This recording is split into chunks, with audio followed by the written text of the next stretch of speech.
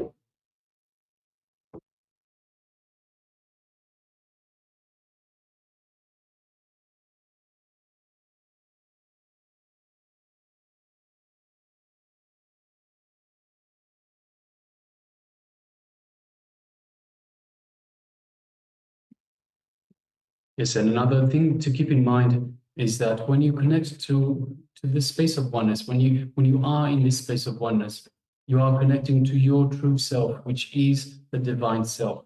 It is the self that realizes that you are not the body. When you disconnect from the body, when you unclutch from the body, you allow the body to heal itself as well. So this is a very powerful technique to practice even during the day. So not just during power manifestation, but anytime you have a spare moment, just go into the space of oneness. So go into the space of oneness and unclutch from all the thoughts, all the worries, unclutch from the body. You are not the body.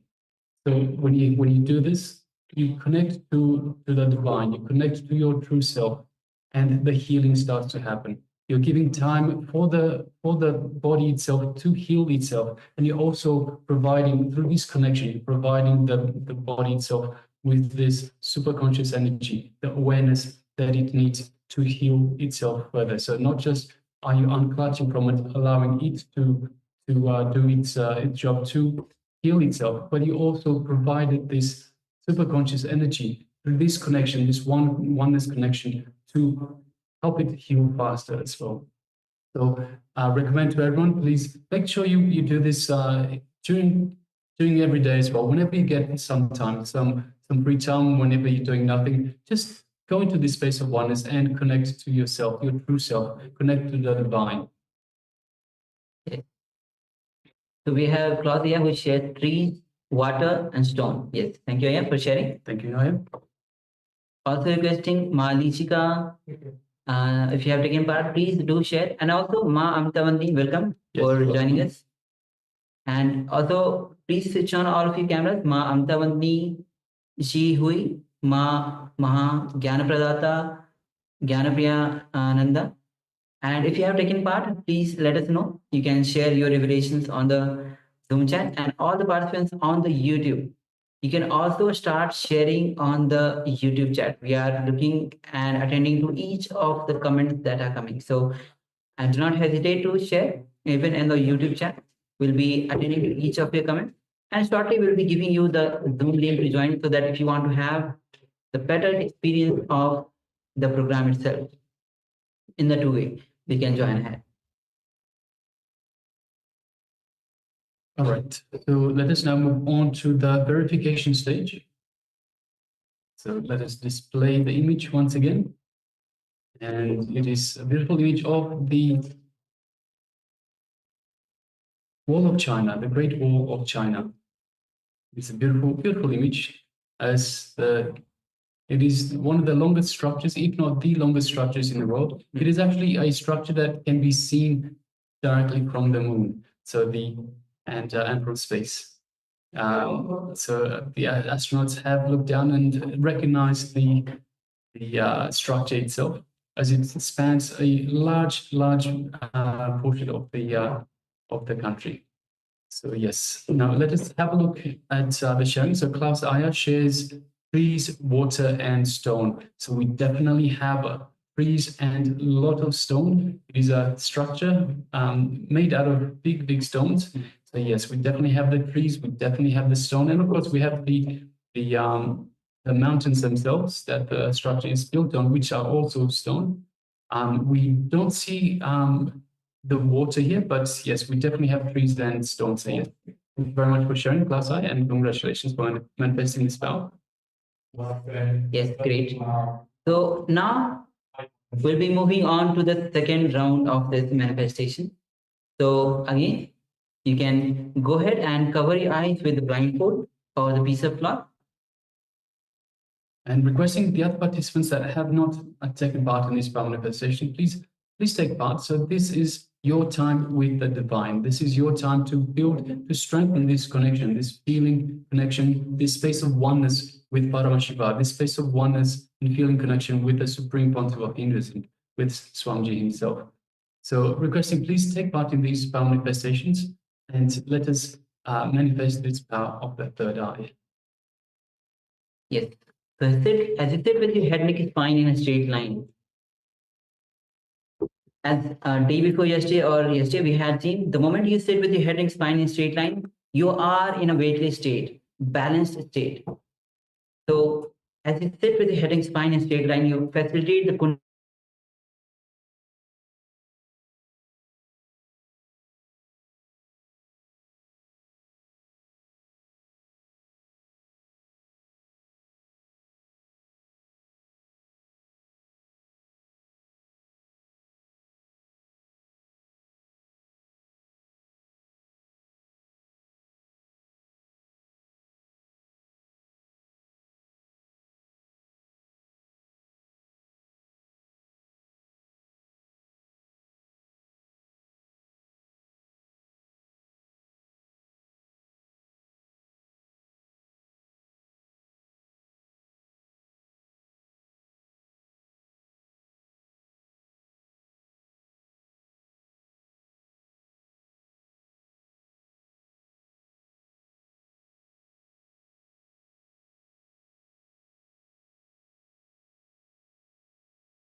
I bless you all.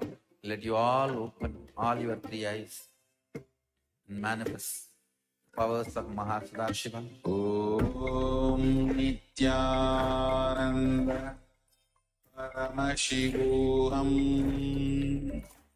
Om Nithyananda. Yes, sorry for the technical glitch. And you can again, you can cover your eyes. You can go ahead and cover your eyes with the blindfold. We are entering into the second round of the power manifestation. Swami says very beautifully, the more power manifestation, the more nirvikal samadhi. The more power manifestation, the more restful awareness. So as you sit with your head, neck, spine in a straight line, remove all your self-doubts. Unclutch from every single thought that is coming up. Just be aware. Do not engage yourself. Do not get carried away by any of your thoughts that is coming.